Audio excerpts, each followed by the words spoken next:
A scrub is a guy that thinks he's blind, is also known as a buster. 10 R&B groups, breakups that looked normal from the outside. But here's what the industry didn't want you to know.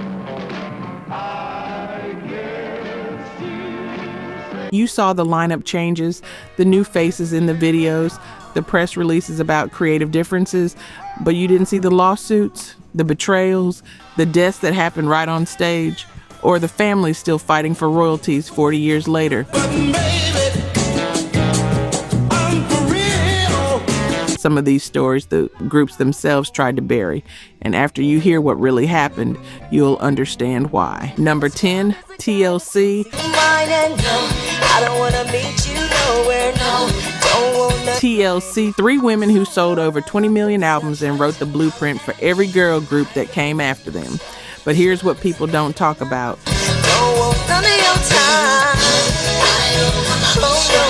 The breakup started with a fire.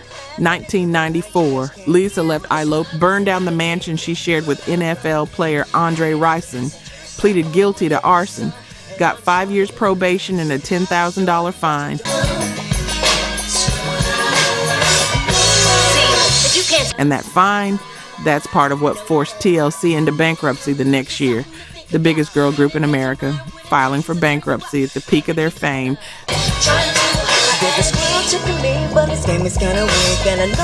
Then came the tensions.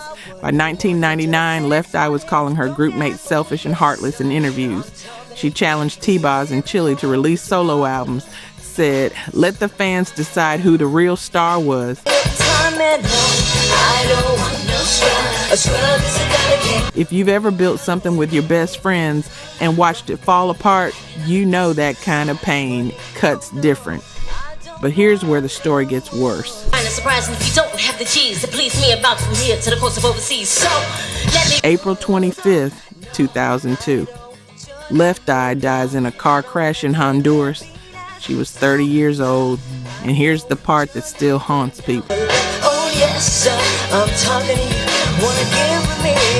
Just weeks before that crash, the van she was riding in struck and killed a 10-year-old Honduran boy.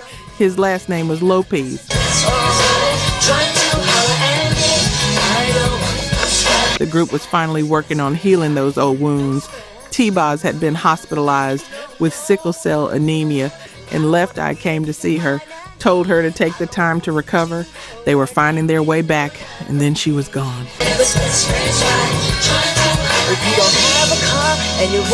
Number 9, Destiny's Child.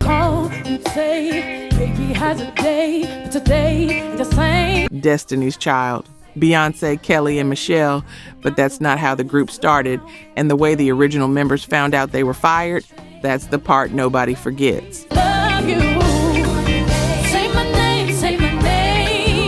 Late 1999, LaToya Luckett and Latavia Robertson had been in the group since they were 10 years old. Childhood friends, went to school together, built this dream from nothing.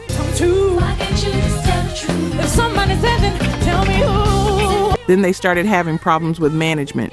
Felt like they weren't getting paid fairly. Felt like the whole operation was being set up for one person's solo career.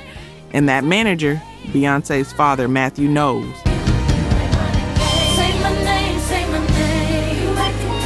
They tried to address it, wanted their voices heard, and then the Say My Name video dropped. LaToya and Latavia turned on the TV, saw 2 new women in their spots. That's how they found out. Not a phone call, not a meeting, a music video.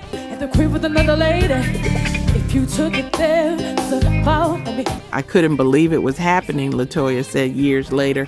We were friends. I went to school with these girls. If you've ever been replaced without warning, you know that feeling. Like the ground just disappeared. They sued, claimed they were forced out. The case settled in 2002, with everyone charged with breach of contract. LaToya and Latavia tried to start a new group called Angel, recorded 22 songs, but the production company folded before the album dropped. Every other word is a okay. Could it be the truth? 2003, it was over. They didn't speak to Beyonce and Kelly for years. The friendship was gone. And whether that hurt more than losing the group, that's something only they can answer. Real talk. Only 9% of you are subscribed. That hurts. We're spending hours digging through archives, fact-checking every detail, bringing these stories back to life. And if you're watching this far, you clearly care. So hit subscribe. It's free and takes 2 seconds. Now, to my subscribers, barely any of you have joined the membership. And honestly, that stings even more.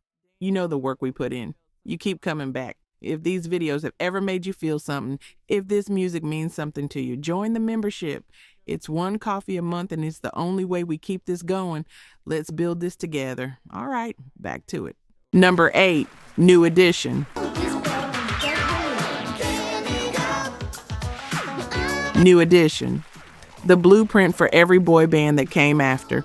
Bobby Brown, Ricky Bell, Michael Bivins, Ronnie DeVoe, Ralph Tresvant, 5 kids from the projects who wrote Candy Girl and changed the game. But here's what happened behind those synchronized dance moves. Early success came with a price nobody saw. After their first major tour, the boys were dropped off at their homes in the Orchard Park projects, given a check for their efforts. $1.87 each. You read that right.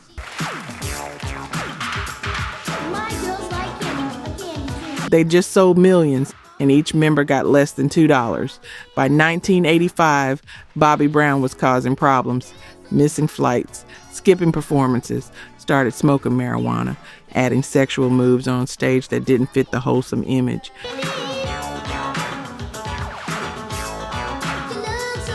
Then came the Oakland Coliseum show. Bobby tried to delay Cool It Now. Michael Bivins had enough. They fought on stage. Bobby threw a microphone at him. December 1985, the other 4 members voted Bobby out. His own childhood friends drew up legal documentation, fired him on June 27th, and here's what Michael Bivins said decades later. It was kind of wrong for us to do it. We should have addressed his issues instead of just removing him. The Home Again reunion tour in 1997, disaster.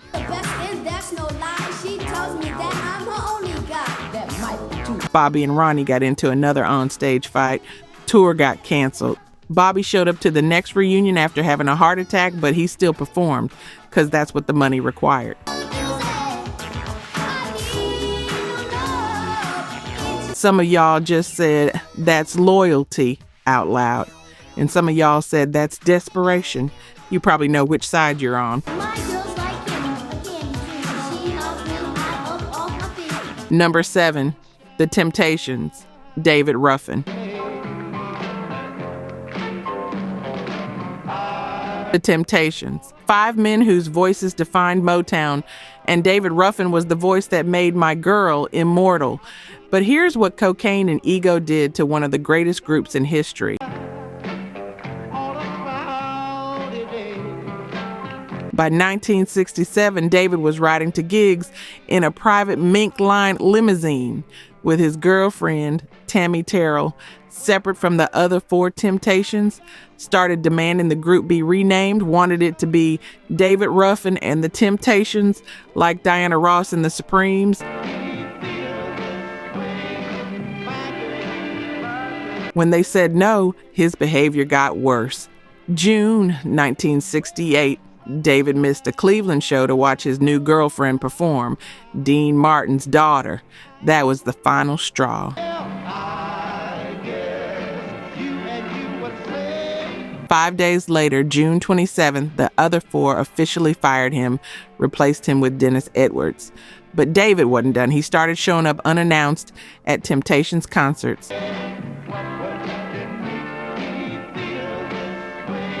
Would walk right on stage, take the microphone from Dennis Edwards' hands, sing Ain't Too Proud to Beg, and the crowd loved it. The other Temptations were furious, but the fans were entertained. Here's where it gets dark. July 14th, 1991. David collapsed in a Philadelphia crack house. Someone put him in a limousine, dropped him off at a hospital. He died that morning, 50 years old. And here's what nobody could explain. A money belt containing $300,000 from a recent tour was missing from his body. The family suspected foul play. The official cause was cocaine overdose.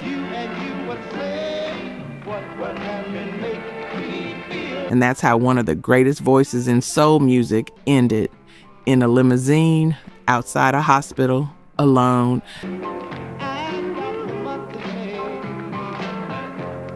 Number 6, The Spinners, Felipe Wynne.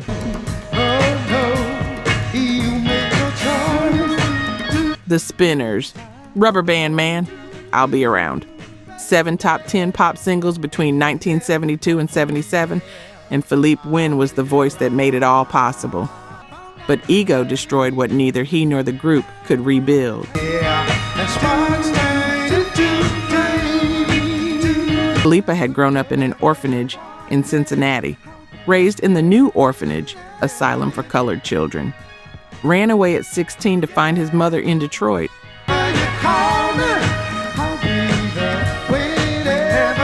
By the time he joined the Spinners in 1972, he'd been grinding for years.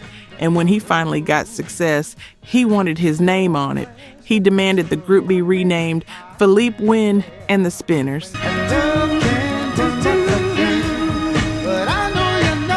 When they refused, he left in January 1977, launched a solo career with Alan Thicke as his manager.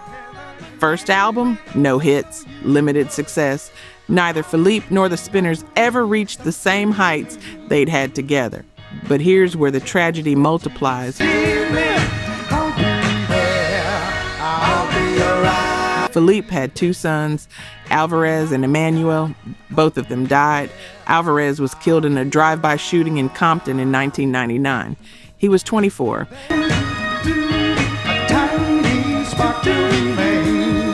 Emmanuel drowned in 2001 while trying to save a man from drowning in Daytona Beach. He was posthumously awarded the Carnegie Medal for heroism, and Felipe never saw either of those moments. Whenever you call me, I'll be there. July 13th, 1984. He was performing at a nightclub in Oakland, California, suffered a heart attack on stage, died the next morning. He was 43 years old. If you've ever watched someone choose their ego over the people who got them there, you already know how this story ends. It doesn't end well for anybody. There's nowhere to go. Oh, no. Number 5, The Four Tops. The Four Tops. Levi Stubbs, Lawrence Payton, Ronaldo Obi Benson, Abdul Duke Fakir. 4 guys from Detroit who sang together for 44 years. No lineup changes, not one, until death started taking them one by one.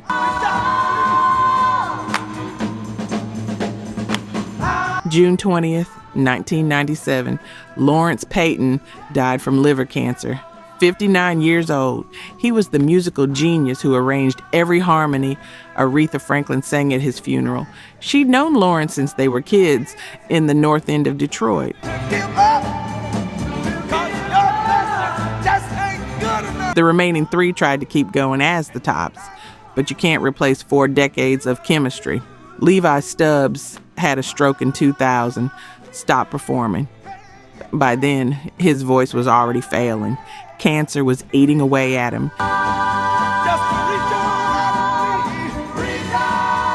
He showed up briefly for their 50th anniversary concert in 2004, used a wheelchair. That's the last time fans really saw him perform.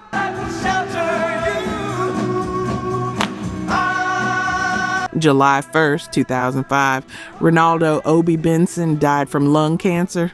And here's what he said before he passed.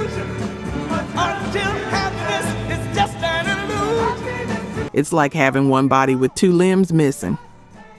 That's what it felt like to perform without Levi and Lawrence. Levi died October 17th, 2008, 72 years old.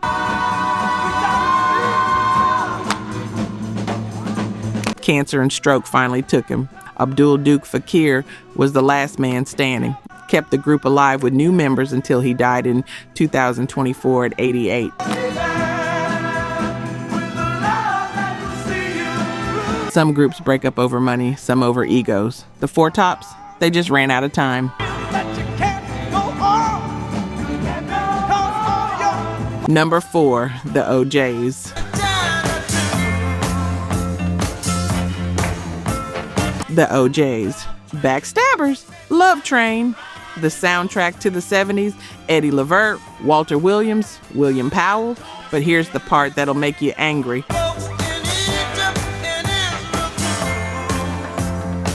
William Powell never got to enjoy a dollar of his success, and his family still hasn't either. 1975, William Powell was diagnosed with terminal cancer. Kept recording as long as he could, but the disease was relentless. May 26, 1977, he died from colon cancer.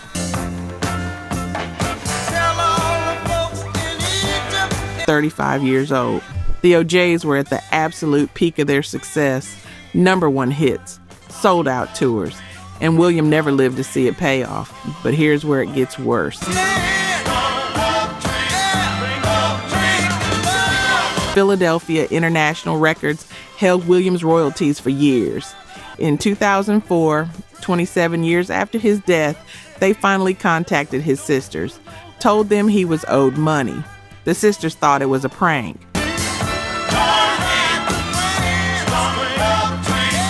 Then PIR sent a letter confirming it, but when the family tried to collect, the label stonewalled them, refused to say how much, refused to release the funds.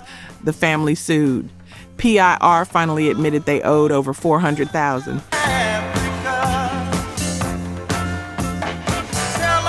But an accountant discovered the real number was over $1 million. The label had quietly held the money since 1981, and they still haven't paid. And there's one more thing.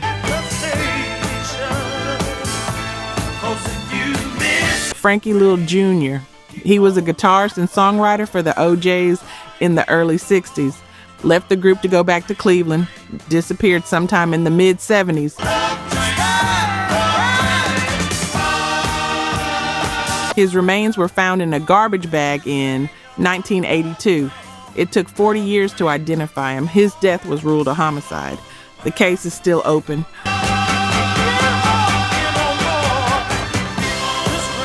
Number 3, the Dramatics. The Dramatics. What you see is what you get. In the Rain. Ron Banks' falsetto made them Detroit royalty. But before the hits, before the success, there was the Algiers Motel. And what happened there broke one member so badly, he never recorded with them again.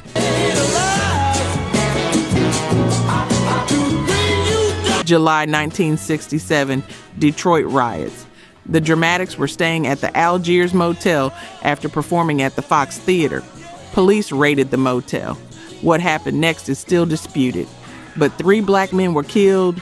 The Dramatics valet, Fred Temple, was one of them.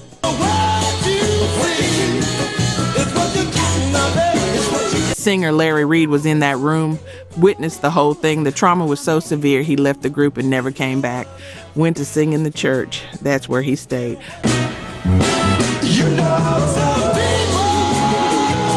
The group rebuilt, had massive success in the 70s, but the fractures kept growing.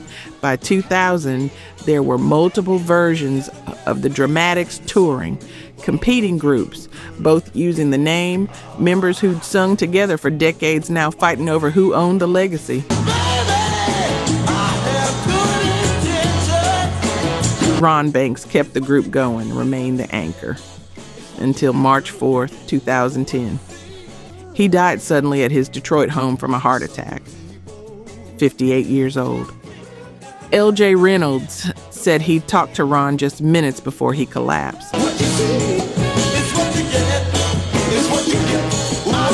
Ron was the fourth Dramatics member to die. Elbert Wilkins passed in 1992. William Weegee Howard in 2000. Willie Ford in 2019. And the group that survived the Algiers Motel, it couldn't survive time. Some of y'all just remember where you were during the Detroit riots. And some of y'all are learning about it for the first time. Either way, you know, trauma like that doesn't just disappear. Number 2, the Delfonics. The Delfonics. Lala means I love you. Didn't I blow your mind this time? William Poogie Hart's falsetto was one of the sweetest sounds Philadelphia ever produced. But here's what happened when success couldn't hold the group together. 1971. Randy Kane left the group, got replaced by Major Harris. The Delfonics kept going, but the hits slowed down when producer Tom Bell moved on to work with the Stylistics and the Spinners. By the 80s, there were multiple versions of the Delfonics touring. William Hart's group, Wilbert Hart's group, members switching between lineups. Nobody could agree on who owned the name. And then came the lawsuit.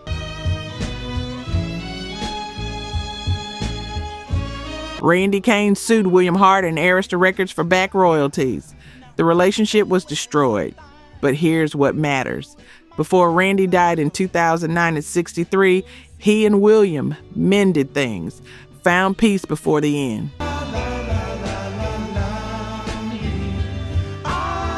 William kept performing, kept the legacy alive until July 14th, 2022. He died at Temple University Hospital from complications during surgery, 77 years old. Wilbert Hart is the only surviving original member, still performing as of 2025. Major Harris died in 2012 at 65. Randy Kane in 2009. The group that once sang about eternal love couldn't keep its own members together. And the fans, they never knew which version of the Delfonics they were seeing. Different lineups, same songs, same heartbreak.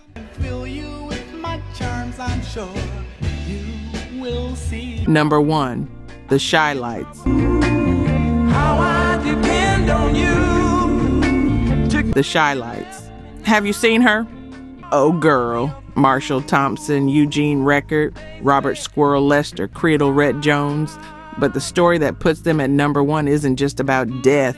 It's about the cruelty of surviving.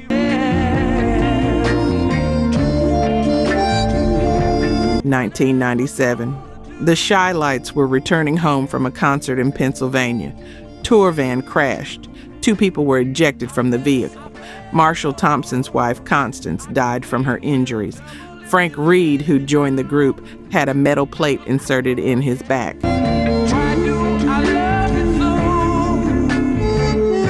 The group released Hold On to Your Dreams in Constance's honor, but the losses didn't stop. Eugene Record, the lead singer and songwriter who'd written every major hit, died from cancer in July 2005, 64 years old.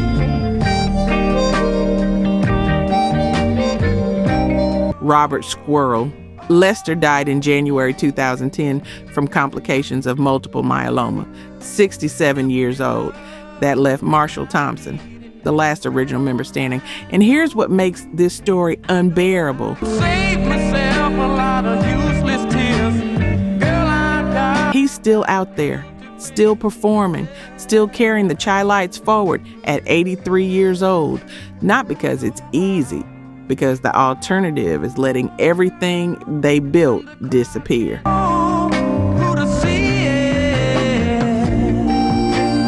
In 2014, he suffered a stroke after a performance on the Soul Train cruise, recovered, kept going. September 2021, he received a star on the Hollywood Walk of Fame, stood there representing 3 men who couldn't be there to see it. I don't know where to look for love, and I don't. Which one hit you the hardest? Because I already know the comments are going to be split on this. Some of y'all grew up with these groups, and some of y'all are just now realizing the music you love was built on heartbreak. Drop your number one in the comments. I want to see if we agree. And if these stories showed you something about the price of success, something about loyalty, something about what it costs to keep a legacy alive when everyone else is gone, then subscribe, because we don't let these stories get buried. We make sure the people who built this music get remembered for more than just the hit. I'd be in trouble if you left me now. The music survives, but the people who made it, that's the part we can't forget. 'Cause I don't know where